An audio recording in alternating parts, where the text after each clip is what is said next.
New tonight, Sanibel, Florida, San Antonio, Texas, Detroit, Michigan, Gladstone, Missouri. 4 officers, 4 cities, in 1 day's time. An increasing number of law enforcement officers attacked in the line of duty. To date, so far this year, there have been 60 officers killed by gunfire. That is 10% more than in 2015. This increase has local law enforcement on high alert, as you might expect. Eyewitness News reporter Chris Oswald is live in Bonneville County right now with what law enforcement locally is saying about this. Chris? Todd, 2016 is on track to have the highest number of attacks on police officers since 1973. That is not including 9/11, though. Tonight, those men and women who put on that uniform every day to protect and serve these neighborhoods like the one we're in are being attacked by those they are serving. I've got an officer down in front of headquarters. They are the words now being said all too often in America.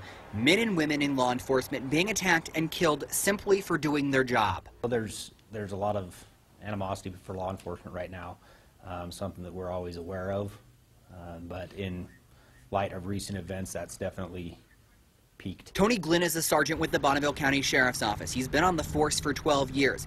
He says the threat each and every day is real, more so now than ever before. There's definitely an increase in the amount of crime against officers. I don't know if it's because of the extra media attention or what the reasoning for it is in the nationwide, but it's obviously something that's affecting the nation and is affecting law enforcement. Sergeant Glynn says every call is dangerous. You never know what you're walking into. Take this scene in Lewiston Monday. A routine traffic stop turns into a life or death situation for the officer. A man comes out of the trunk armed with what appears to be a gun. Lewiston police officer Tom Woods wrestled the man to the ground. There have been a lot of events that have been happening with police agencies across the nation in the past few months that have been quite horrific and have shown a propensity of violence toward police. And this incident shows that that can happen right in our backyard. The threat facing law enforcement doesn't just come from those with firearms. Anything a criminal can get a hold of can be used as a weapon. Take what happened in Utah just a few weeks ago when 3 men running from police hit an officer deploying spike sticks, killing him. Sergeant Glynn says he understands no one wants to see police, but he says they aren't out to hurt anyone. If you call us, we're going to come and help you. A simple task in a very dangerous field, done by men and women who put it all on the line and hope to simply go home to their families each and every night. Not coming home is not an option for us.